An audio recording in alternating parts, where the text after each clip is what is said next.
laquelle le pessimiste, je pense que nous n'avons plus rien à attendre de bon de ce gouvernement. Parce que ils ont démontré en un an une incompétence jamais vue. Ah bon?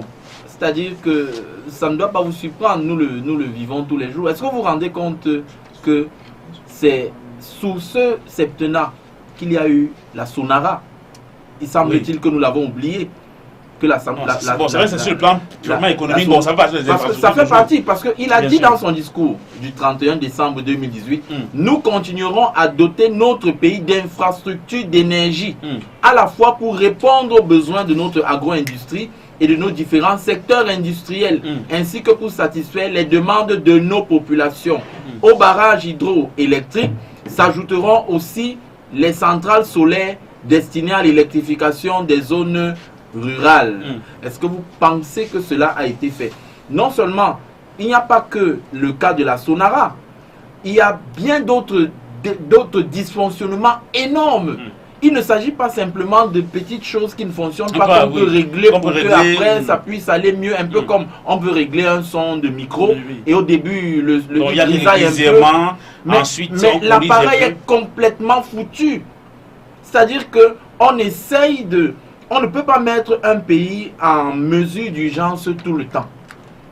Le Cameroun est un grand malade, je l'ai déjà dit et je le redis encore. Un grand malade qui fait semblant d'être debout à cause de ceux qui le dirigent. Ce n'est pas... c'est vrai, il y a une part de responsabilité des Camerounais parce qu'il y a un incivisme qui s'est développé. Maintenant, la part de responsabilité à l'échelle globale revient à ceux qui dirigent parce que c'est eux qui déterminent le contexte général. Regardez comment les gens roulent en route.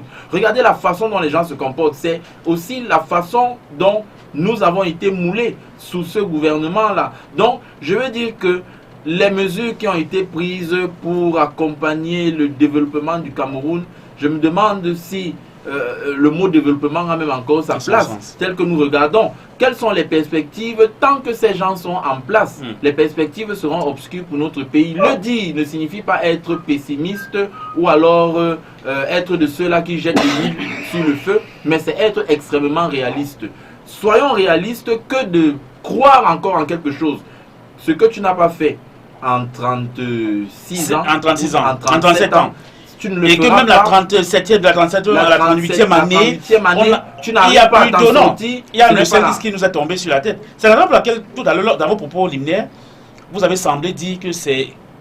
Vous avez évoqué la question du karma. C'est le mandat de trop. Tout à fait, c'était un mandat de trop parce que prenez tous les aspects... Parce que même de 2011 à 2018, ça n'avait pas été... le départ n'avait pas été si difficile que ça, si catastrophique. Avant même, ils faisaient même un peu semblant de fermer nos yeux sur certaines choses. Quand la campagne approchait, ils essayaient de faire des choses. Ils ne font plus rien du tout. Rien du tout. Regardez les routes. Regardez.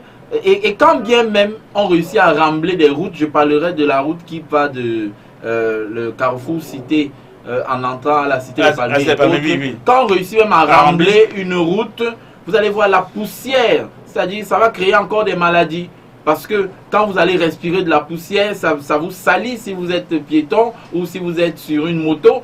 Et vous vous rendez compte que en réalité, on se pose les questions, mais qu'est-ce qui se passe en réalité? Vous allez voir des engins qui sont stockés ça et là, des chantiers qui sont provisoirement définitifs parce que ce gouvernement nous a... On a commencé, les financements ont été stoppés. Là, ils exercent dans l'art du provisoirement définitif. Ça veut dire qu'on vous donne l'impression que telle chose va être faite, mais ce qui était provisoire devient définitif.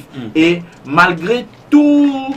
le fonctionnaire, ça veut dire que les fonctionnaires, les gouvernants, ils sortent tous les jours, ils vont travailler, mais on ne voit pas les résultats. L'appareil administratif. On ne voit pas les résultats. Donc, et ce ne sont pas les hommes qui manquent.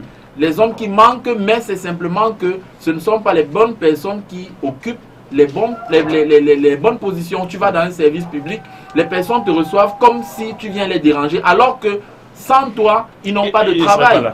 Donc, ils donnent l'impression que tu es venu déranger, donc on se demande bien, mais qu'est-ce qui se passe? Qu'est-ce qui nous arrive? Tout à l'heure, docteur Luison